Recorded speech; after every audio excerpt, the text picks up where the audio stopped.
Abdul high Bachchu cantonment বাজার এলাকায় 6 নম্বর প্লটের 30.25 কাঠা জমি কেনেন 2012 সালে। ওই বছরের 16 অক্টোবর প্রথম দলিলে 18 কাঠা জমির দাম দেখানো হয়েছে 9 কোটি টাকা। ক্রেতা 3 জন, শেখ আব্দুল হাই বাচ্চু, তার স্ত্রী শিরিন আক্তার ও ভাই শেখ শাহরিয়ার পান্না।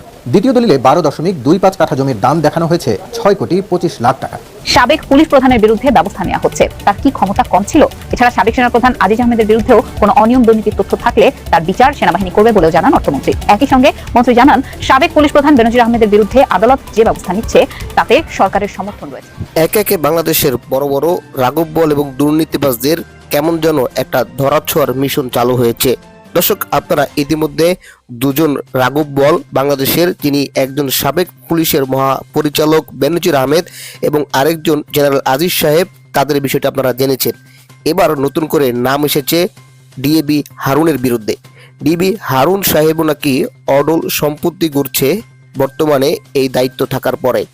কারণ আমরা এর আগেও দেখেছি বেনজির এবং জেনারেল আজিজ তারা যখন ক্ষমতায় ছিল, ক্ষমতায় থাকা অবস্থায় বা পোস্টে থাকা অবস্থায় তাদের বিরুদ্ধে কেউ কোনো কথা বলেনি বা এটা জনগণ জানতে পারেনি, কোনো মিডিয়াও তাদের বিরুদ্ধে কোনো নিউজ করেনি। যখন তারা অবসর হয়েছে, এখন একের পর এক মিডিয়া তাদের বিরুদ্ধে যেভাবে বিভিন্ন রিপোর্ট করছে, এগুলো কিন্তু আগে করে নেই। ঠিক সেভাবেই ডিবি হারুন সাহেবের বেলায়ও হয়তোবা এরকমটাই হচ্ছে। ডিবি হারুন সাহেব এখন দায়িত্বে রয়েছে, এই জন্য কেউ কোনো কথা বলছে না। দর্শক, চলুন আপনাদেরকে আমরা কিছু নমুনা দেখাচ্ছি। একটা ভিডিও প্রথমে এটা দেখেন দর্শক।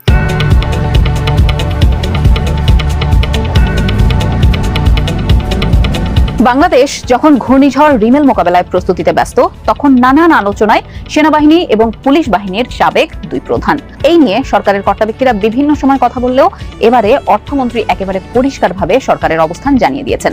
রোববার আন্তর্জাতিক মুদ্রা তহবিল IMF এর নির্বাহী পরিচালক কৃষ্ণমূর্তি ভেঙ্কারা সুব্রমণিয়ামের সঙ্গে বৈঠক শেষে সাংবাদিকদের প্রশ্নের উত্তরে আজিজ এবং বেনজির সম্পর্কে কথা বলেন অর্থমন্ত্রী। তিনি বলেন, ঋণ খেলাপিরা শক্তিশালী হলেও তাদের বিরুদ্ধে ব্যবস্থা বেরিয়ে নিতে চান। সে সময় পুলিশের সাবেক মহাপরিদর্শক বেনজির আহমেদের উদাহরণ টেনে অর্থমন্ত্রী বলেন, একইভাবে শক্তিশালী ঋণ খেলাপিদের বিরুদ্ধেও ব্যবস্থা নিতে পারবেন তিনি বলেন, আন্তর্জাতিক মুদ্রা তহবিল খেলাপি ঋণ কমিয়ে আনার বিষয়ে সরকারকে পরামর্শ দিয়েছে। আমরা সেই অনুযায়ী ঋণ খেলাপিদের বিরুদ্ধে ব্যবস্থা নেব। আমি ঋণ খেলাপিদের ধরতে চাই। সে সময় সাংবাদিকরা বলেন, ঋণ খেলাপিরা অনেক শক্তিশালী, তাদের বিরুদ্ধে ব্যবস্থা নিতে আপনি পারবেন কিনা। জবাবে মন্ত্রী বলেন, দেখা যাক পারা যায় কিনা। এরপর তিনি বলেন, আপনারা দেখছেন সাবেক পুলিশ প্রধানের বিরুদ্ধে ব্যবস্থা নেওয়া হচ্ছে, তার কি ক্ষমতা কম ছিল? এছাড়া সাবেক সেনাপ্রধান আজিজ আহমেদের বিরুদ্ধেও কোনো অনিয়ম দুর্নীতির তথ্য থাকলে তার বিচার সেনাবাহিনী করবে বলেও জানান অর্থমন্ত্রী। একই সঙ্গে মন্ত্রী জানান, সাবেক পুলিশ প্রধান বেনজির আহমেদের বিরুদ্ধে আদালত যে ব্যবস্থা নিচ্ছে তাতে সরকারের সমর্থন রয়েছে। বৃহস্পতিবার সাবেক আইজিপি বেনজির আহমেদের 83টি দলিলে থাকা সকল সম্পত্তি ক্রোকের নির্দেশ দেন আদালত। একই সঙ্গে তার 27টি ব্যাংক হিসাব সহ আর্থিক লেনদেনকারী মোট 33টি হিসাব জব্দ করতে বলেন বিচারক। বেনজির ও তার পরিবারের সদস্যদের নামে থাকা সম্পদ জব্দের আদেশ চেয়ে দুদকের আবেদনের পরিপ্রেক্ষিতে এই আদেশ দেন আদালত। দুর্নীতি দমন কমিশন দুদক বলছে, পুলিশের সাবেক মহাপরিদর্শক আইজিপি বেনজির আহমেদ এবং তার স্ত্রী, সন্তান ও কয়েকজন স্বজনের নামে প্রায় 114 একর বা 345 বিঘা জমি খুঁজে পেয়েছে তারা। সবচেয়ে বেশি জমি পাওয়া গেছে বেনজিরের স্ত্রী জিশান মির্জার নামে। আদালতের পাবলিক প্রসিকিউটর পিপি জানিয়েছেন, বেনজির আহমেদের বিরুদ্ধে ক্ষমতার অপব্যবহার, অনিয়ম এবং দুর্নীতির মাধ্যমে নিজ নামে এবং স্ত্রী সন্তানদের নামে দেশে বিদেশে কয়েকশো কোটি টাকার জ্ঞাত আয় বহির্ভূত সম্পদ অর্জনের অভিযোগ রয়েছে। তারা এই সম্পদ অবৈধভাবে অর্জন করেছেন। গত সোমবার দুর্নীতিতে জড়িত থাকার অভিযোগে বাংলাদেশের সাবেক সেনাপ্রধান অবসরপ্রাপ্ত জেনারেল আজিজ আহমেদের ওপরও নিষেধাজ্ঞা আরোপ করে যুক্তরাষ্ট্র। মার্কিন পররাষ্ট্র দপ্তরের ওয়েবসাইটে প্রকাশিত বিবৃতিতে বলা হয়, এই নিষেধাজ্ঞার ফলে আজিজ আহমেদ এবং তার পরিবারের সদস্যরা সাধারণভাবে যুক্তরাষ্ট্রে প্রবেশের অযোগ্য বিবেচিত হবেন।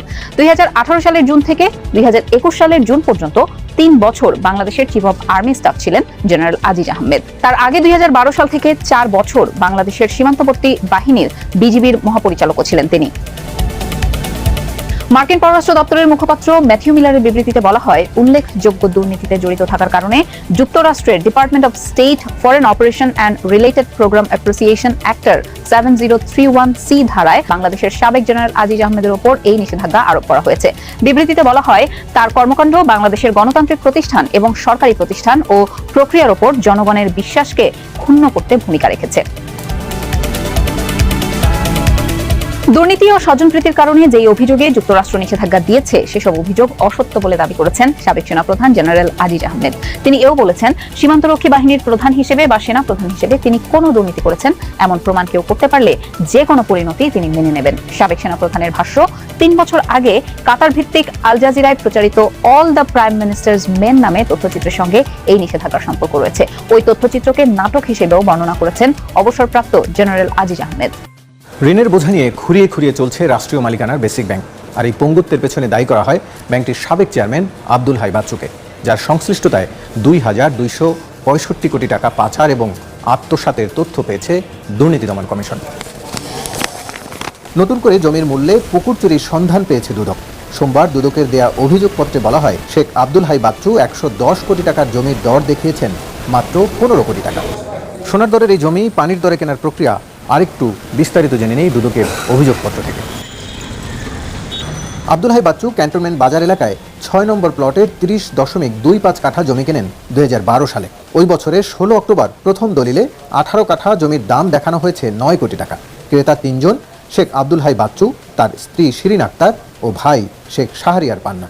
দ্বিতীয় দলিলে 12.25 কাঠা জমির দাম দেখানো হয়েছে 6,25,00,000 টাকা। এখানে ক্রেতা তার পরিবারের অপর 2 সদস্য, ছেলে শেখ সাবিদ হাই এবং মেয়ে শেখ রাফা হাই। আর এই 2 দলিলে রেজিস্ট্রেশনের মোট মূল্য ধরা হয়েছে 15,25,00,000 টাকা। অথচ জমির মূল্য 110 কোটি টাকা উল্লেখ করে সমঝোতা চুক্তি করেছিলেন বিক্রেতা আমিন আহমেদের সাথে। অর্থাৎ সমঝোতা চুক্তির চেয়ে যা 94,75,00,000 টাকা কম দেখানো হয়েছে জমির দাম, সেই টাকা 134টি পে অর্ডারের মাধ্যমে 78,50,00,000 এবং নগদ 31,50,00,000 টাকা পরিশোধ করেন আমিন আহমেদ ও তার প্রতিষ্ঠানকে। এতে জমির নিবন্ধন বাবদ সরকারের রাজস্ব ক্ষতি হয়েছে 8,52,75,000 টাকা। দুদক বলছে, টাকা গোপনের মাধ্যমে অপরাধ করেছেন বেসিক ব্যাংকের সাবেক চেয়ারম্যান আব্দুল হাই বাচ্চু ও তার পরিবার। আর তাকে অর্থ আত্মসাতে সহায়তা করেছেন লা মেরিডিয়ান হোটেলের মালিক আমিন আহমেদ। 2009 সালের 4 অক্টোবর থেকে 2 দফায় বেসিক ব্যাংকের চেয়ারম্যান ছিলেন আব্দুল হাই বাচ্চু। 2015 সালে রুগ্ন ব্যাংকে পরিণত হয় প্রতিষ্ঠানটি। ঋণ জালিয়াতি হয় 4,500 কোটি টাকা। দেশের ইতিহাসে এককভাবে এটি সবচেয়ে বড় ঋণ কেলেঙ্কারি। ব্যাংক নিঃশেষ হয়ে যাওয়ার পর 2015 সালে 59টি মামলা দায়ের করা হয়। এর 8 বছরের মাথায় গেল বছর জুনে ব্যাংকের সাবেক চেয়ারম্যান আব্দুল হাই বাচ্চু সহ 147 জনের নামে চার্জশিট দেয় দুদক। এত বড় ব্যাংক কেলেঙ্কারির পর তাকে গ্রেফতার না করা নিয়ে সমালোচনা হয় সংসদেও। আমরা মনে করি, জাতি মনে করে যে শেখ আব্দুল হাই বাচ্চুর বিরুদ্ধে মামলা করো, তাকে গ্রেফতার করো।